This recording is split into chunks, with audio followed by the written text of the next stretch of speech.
Hello and welcome to another edition of Press Pass on GNAT-TV.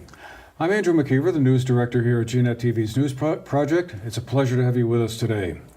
Today is Thursday, June 14th, and we're pleased to have with us in the studio two veteran journalists, may I say.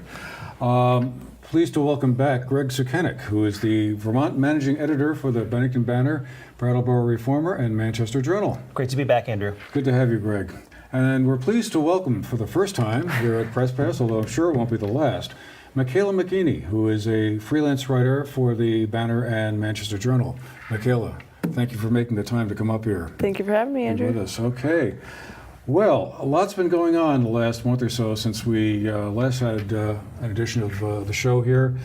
And Greg, I was thinking you could get us started here because one of the biggest stories I think that has happened in the last 3 or 4 weeks in the North Shire area, particularly in Manchester, is the zoning overhaul that we spent 2 years or so covering. It's been a long project that the Planning and Zoning Department in Manchester has been working on. Finally, after 3 public hearings, I think it was, the Select Board approved it about 3 weeks ago. I think there's still a few more days to go before the 21-day appeal period expires on June 18th or 19th. I can't remember which. But tell us a little bit about what this overhaul does, actually. Sure. Okay, it's June 19th, and so it was the 2 years in the making, 2 official hearings with 3 sessions, and the result finally is, at least intended, a zoning plan that promotes the growth of workforce housing in Greater Manchester, concentrated around Manchester Center and sort of the neighborhoods around it, trying to build a more vibrant downtown, mixed-use downtown, also trying to prevent the growth of sprawl in some of the traditional agricultural areas and the approaches to town, and also trying to simplify a plan that had, you know, it was first put in place in 1970, had grown really unwieldy because they kept layering overlay districts over different sections of town. So you didn't know what you were dealing with when you went to apply for use in a given area. So now we find out, how does it all work? Another little wrinkle that the Select Board approved on June 5th was that with that in place, they decided to eliminate the 1 acre town threshold for Act 250 permits that had been in place for some years. So now the threshold is now 10 acres, which is standard for towns like Manchester that have a zoning plan and have subdivision regulations. So what I'm going to be looking for is trying to figure out exactly what the immediate impact is going to be in terms of potential investment. I'm told that there are a number of folks who are looking at the potential of doing that sort of residential workforce housing, which is, it's different from, it's not affordable housing. There's actually a good supply of affordable housing because there's a certain income limit for that. The idea is sort of folks in the middle who are working professionals who, for a number of reasons, the supply of housing and the supply of housing at an affordable level in Manchester is pretty low, and so businesses have actually had difficulty expanding because they weren't able to bring employees into town. I mean, you worked in Manchester. I mean, would you have been able to afford an apartment or a house in Manchester on the princely sum we paid you at the Journal? No, so, I would have loved to. Yeah, so I mean we'll have a real sense of, you know, how now we get to sort of sit back and see how this 2 years of work, how it all works out. Yeah, well, that housing aspect of it is certainly going to be the most interesting part of it because clearly there is a definite need, as you say, and housing right now in Manchester, certainly in the downtown core, is really really difficult to find. I mean, the thing that I wonder about is will one of the big snags so far to having the free market, if you will, kind of provide that, since there's this obvious need, is land costs and construction costs. Will this, as you say, actually sort of break that logjam a little bit and kind of encourage would-be developers to actually go forward and try and take advantage of some of these new ordinances? Sure. Well, that was kind of the pinch point for one of the aspects of the plan, was allowing the growth up to I forget the exact number of feet. 4 stories, or a certain number of feet, really, rather than stories, because stories can be varying sizes. Being able to, because having that additional height an additional capacity would allow developers the ability to financially offer housing at rates that people could afford. So it was kind of a supply and demand situation. But in order to make the supply happen, you had to be able to make it possible for the market to provide that. So that's the area where, okay, well, if these developments happen and they come online, then we'll see where the demand goes, and that's where we really get a sense of, all right, well, did this work? Did we read the market correctly? Do we have to make some changes? Are people going to be able to afford? Are we going to be able to provide this housing at affordable levels? I mean, is it going to work? So that's the $64,000 question. Right, remains to be seen, and only time will tell, I guess. But it ties into a broader theme that we're hearing a lot about, all over the place, it seems like, but certainly in Vermont in general, this whole idea of attracting younger workers to come to the state, and to come and live in Manchester or elsewhere in Bennington County for that matter. And Makayla, you had a story in the Banner not so long ago about the young professional group in Bennington merging with the Shire's Chamber of Commerce. Right. Sounds like that's kind of a similar theme and kind of has a connection with the zoning changes in Manchester. Right. So the Bennington Young Professionals is now working under the Bennington Chamber of Commerce to sort of be able to access more resources and streamline things to grow their efforts and bring more young professionals to the area. And I've kind of seen that in its works when I was covering Bennington. A few of the young professionals that I interviewed actually don't live in the area, which is kind of an interesting tidbit. But I would have loved to, be a part of their effort too, as well as covering them, which I couldn't do. But it seemed really attractive, but it was hard because I didn't live in the area, which is aside. But yeah, so that's kind of their thing. The chamber is sort of looking to I know they want to bring people to the area, and they saw that this group, wants to thrive, but they can't do it on their own. So they thought, coming together would be the best bet. So what do you see as a young professional yourself as the big roadblock to having your peer group come to live in a place like Bennington or Manchester? I mean, is it housing costs? Is that just such a huge nut to crack that just people go, I just can't afford it because I can't make enough money to afford that mortgage or rent payment? Well, I have a few kind of interesting examples that come to mind. Right off the bat, I currently have a roommate who is looking to relocate to Bennington, and as a single person, she can't afford one bedrooms in Bennington to rent. She also can't afford them in North Adams, Massachusetts, where I currently live.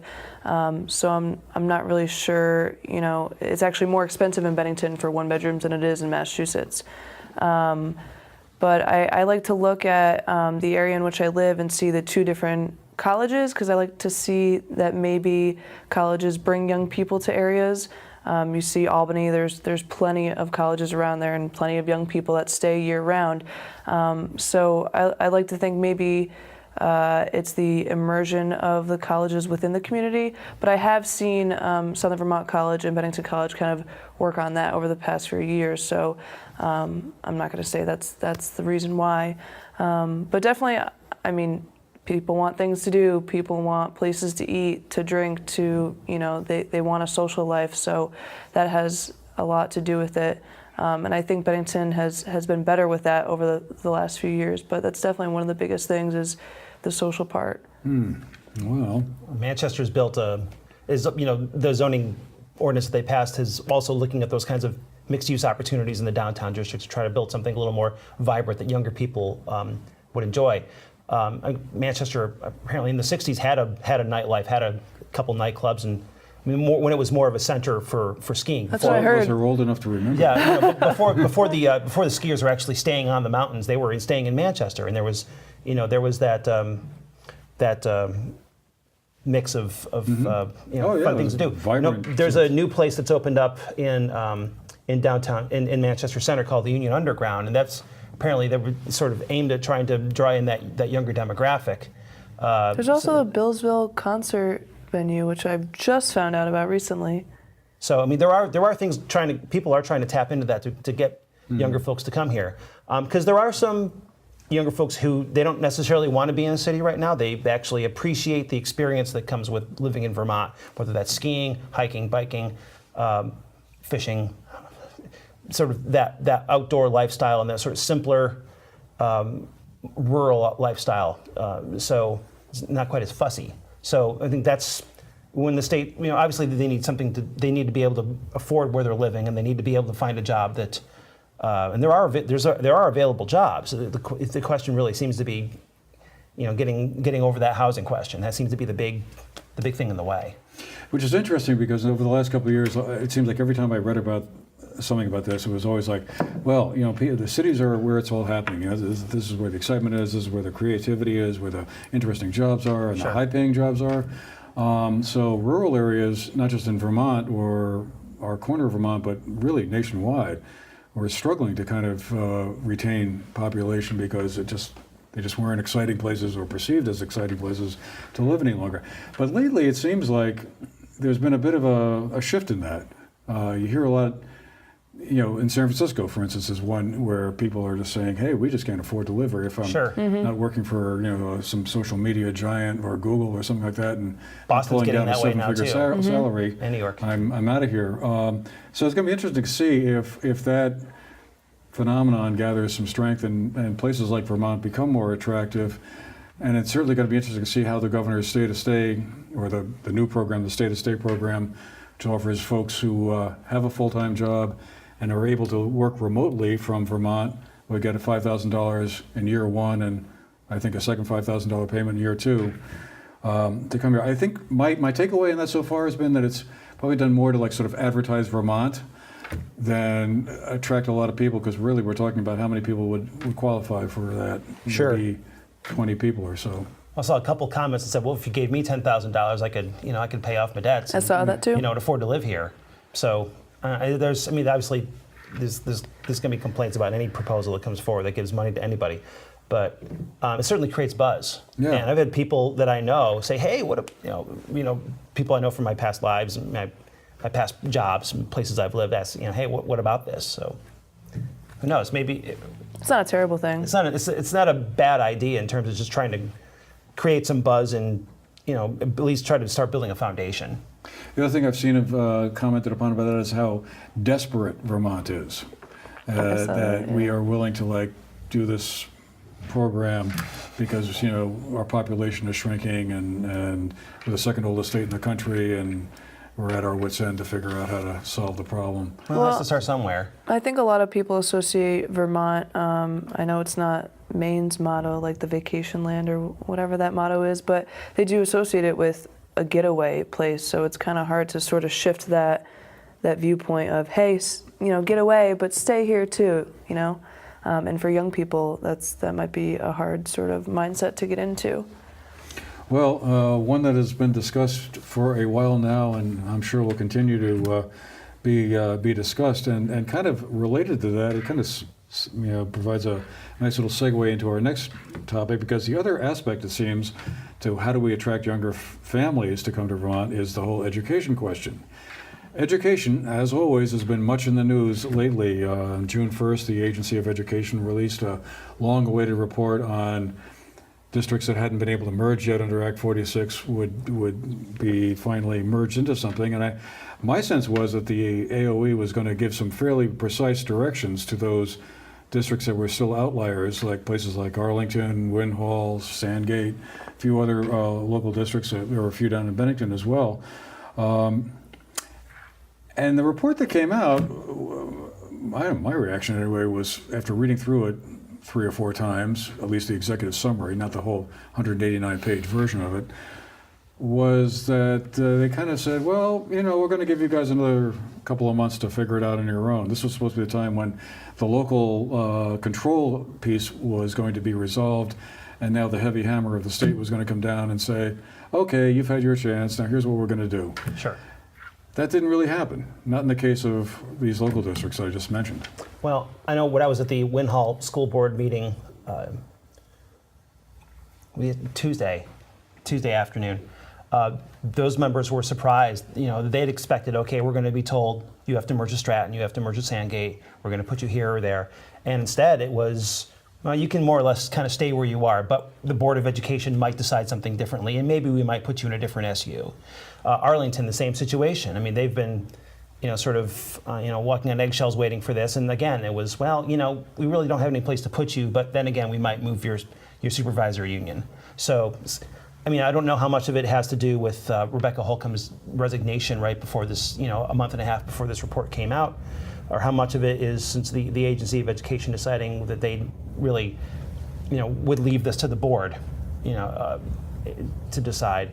But certainly it puts towns like Winhall and Arlington, or school districts like Winhall and Arlington, in a bit of a pickle, because they've been waiting for this to have some certainty to understand, okay, in Winhall's case, how do we control costs? What do we do about school choice? What do we do about our relationship with Burton Academy? For Arlington, it's a question about their very survival. Do we get to have our own high school and elementary school like we've had for hundreds of years? So it's kind of put them in a bit of a pickle. Well, they have a choice between staying in a high tax environment or abandoning the full-blown school choice that they have at the moment. It sounds like one or the other gives. Well, in Winhall's case, they're going to look at talking with Sandgate and with Stratton about mergers. They had talked before those in the Act 46 in the merger section, and they hadn't really had a chance to get. That hadn't worked out. They're also going to inquire about. There's a full choice district in the Northeast Kingdom. It's 10 schools. They're all K through 12 choice districts, just like Winhall's, and they're going to look into it and just see if it's possible. So, I mean, really, they're sort of. I mean, the way I see it, they more or less have three paths they could take. One is staying where they are, and that doesn't solve the question about what they pay, whether they keep the sending town arrangement with Burton Academy, which is important for residents and for BBA. And for potential families. And for potential families. But it also would, it would say, look, there's the cost to having full school choice, and this is it, and we're going to stay where we are. The second would be, if they're able to merge with Stratton or Sandgate or somebody. And whether that happens because of their impact on the other town's tax rates, that's an open question. It wouldn't fix the sending town situation either. Third, and it's very much still on the back burner, from what I heard from the school board members on Tuesday, is the possibility of a merger with joining the Taconic and Green Regional School District. That would solve the cost issue, and that would solve the BBA sending town issue, but it would cost them school choice for K through 8. And I don't get the sense that's a very popular notion in Winhall. A lot of folks who are in Winhall move there specifically for K through 8 choice, and that's also driven the real estate market in Winhall. So the lack of certainty sort of kind of leaves them more or less back at the starting gate. Yeah. And meanwhile, down in Arlington, I mean, it's interesting. Clearly their overriding concern is to maintain an independent school district and keep the high school and their elementary school open more or less as is. But they may wind up.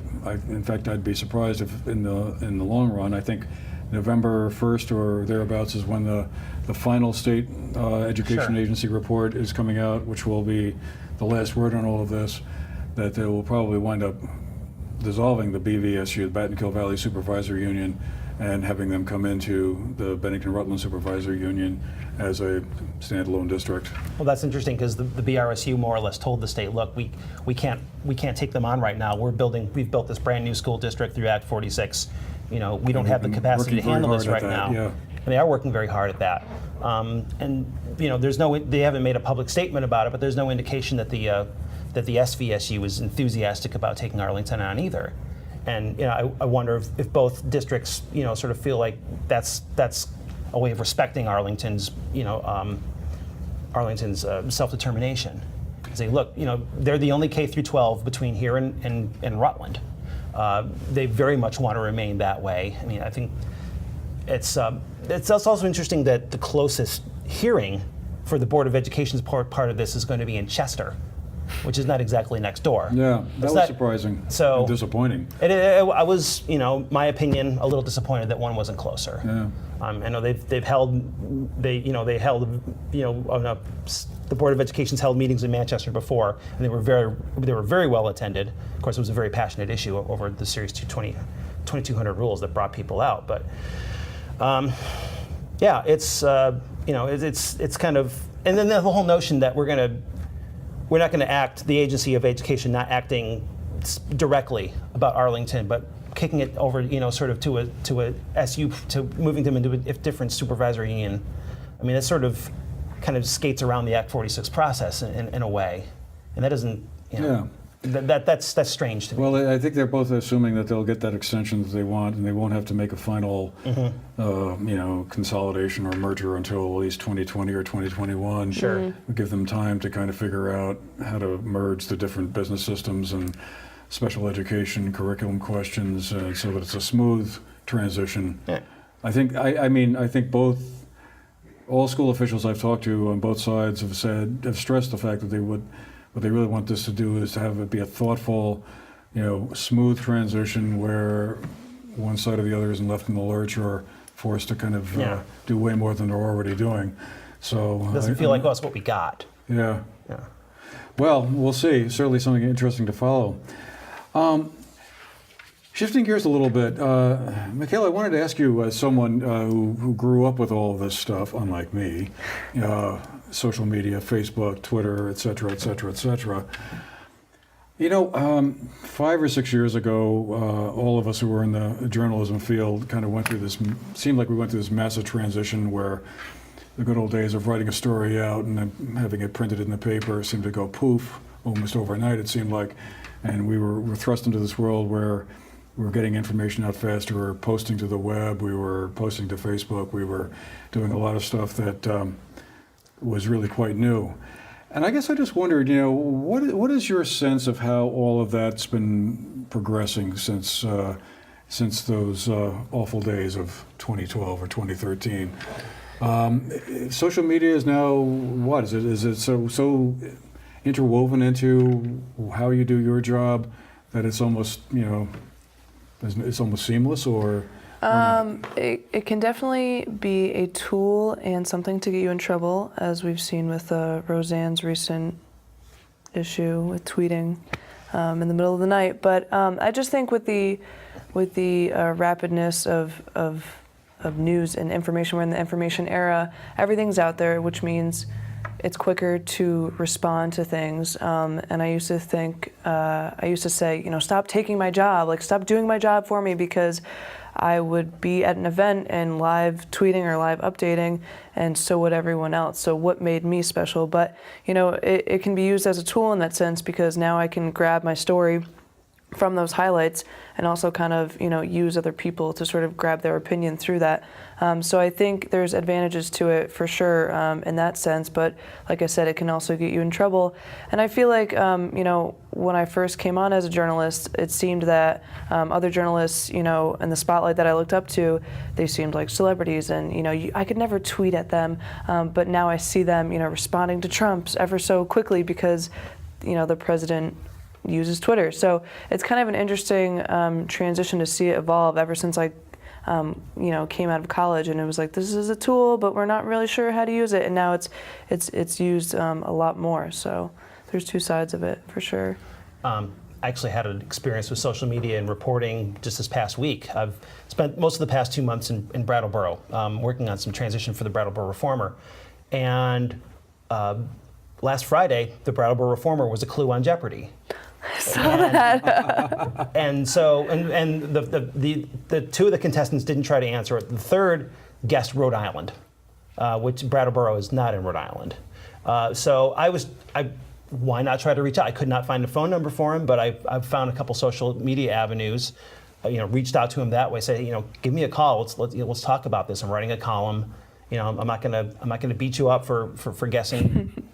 It turns out, and I'm trying to write something for the follow-up for the Reformer about this, like kind of letting the cat out of the bag a little bit. He takes the train from the greater Boston area to Brown, where he's a student, and the last stop for Providence is Attleboro. And that's not in Rhode Island either. But essentially, here he is on national television playing a game show. He hadn't answered a question yet, and it was the first thing that came to mind. And it should be noted that he came all the way back and won that day's contest, so he did okay. But as a result of my reaching out, I tried a couple different platforms that he's on, and he called me back, and we had a pretty good interview that I'm going to write about. So it's interesting the way it can be used as a tool. Also, I talked to him. I said, well, I'm not going to, about what I was going to say in the column a little bit. And I was like, well, nothing you can say is as bad as anything said about me on Twitter. So apparently there's a price for guessing wrong, that Vermont Townsend is in Rhode Island. Trolls, there's Twitter trolls out Yes, there. so we deal with that on a regular basis as well. And you sort of have to kind of take the good with the bad. And, it has been a reporting tool for me. Sometimes what people are talking about, sometimes what they're talking about is what I don't know about yet. And so I see a post in the North Shire Community Forum, aha, there's a story. I've used that a lot. Sure. So it's a way to get leads on absolutely. If somebody posts something about, hey, how come my garbage hasn't been picked up in a week or something Sure. like that. You use it to reach out. Does anyone have any information about this accident that happened? Right, definitely emergencies. Sure. So that's something new. That's different. You I have guess to use I responsibly. often wonder, if the pressure to kind of post something faster than the next guy, or be first out of the gate on something, or even like when you're sitting at a select board meeting and they're talking about something and they take a vote and decide to do X rather than Y. You post something about that. I guess I just wonder if the whole immediacy of it sometimes is overwhelming. I would find it overwhelming. Yeah, I mean, I don't have any experience with that, but I definitely have found that for some instances, especially in elections, at the banner election day, or even at my college newspaper, it was like, can we beat the Berkshire Eagle, which is our sister paper?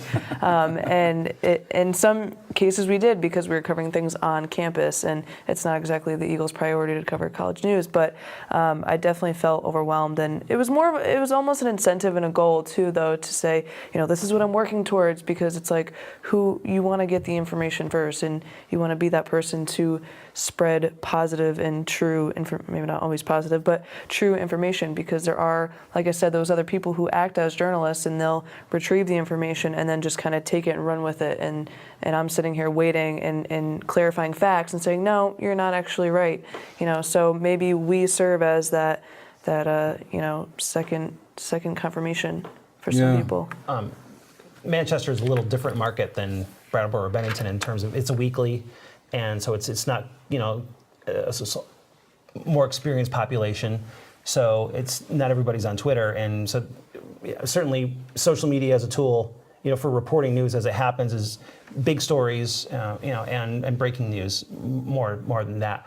And the time I spent in Brattleboro sort of was in a different environment where, it's a daily newspaper, and there's stories that we're pushing and promoting on social media more quickly than we would at a weekly, simply because not only because you have that daily mindset, but also there's some competition in the area. The Keene Sentinel's across the river. The Commons is down the street, is a weekly.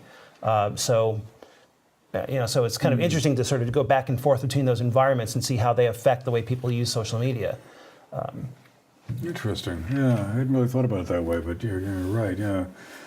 Well, anyway, I guess we're just about out of time. We're going to have to leave it there for today, but I want to thank Greg Sukiennik, the Vermont Managing Editor of the three papers, the Banner, the Journal, and the Reformer. Makayla McGeeney, freelance writer for the Banner and the Journal. And thank you for being with us today. I hope you've enjoyed the show, and that you'll be back with us again the next time we have an edition of Press Pass on GNAT-TV. Hope you all have a great day. Thanks for watching. We'll see you next time.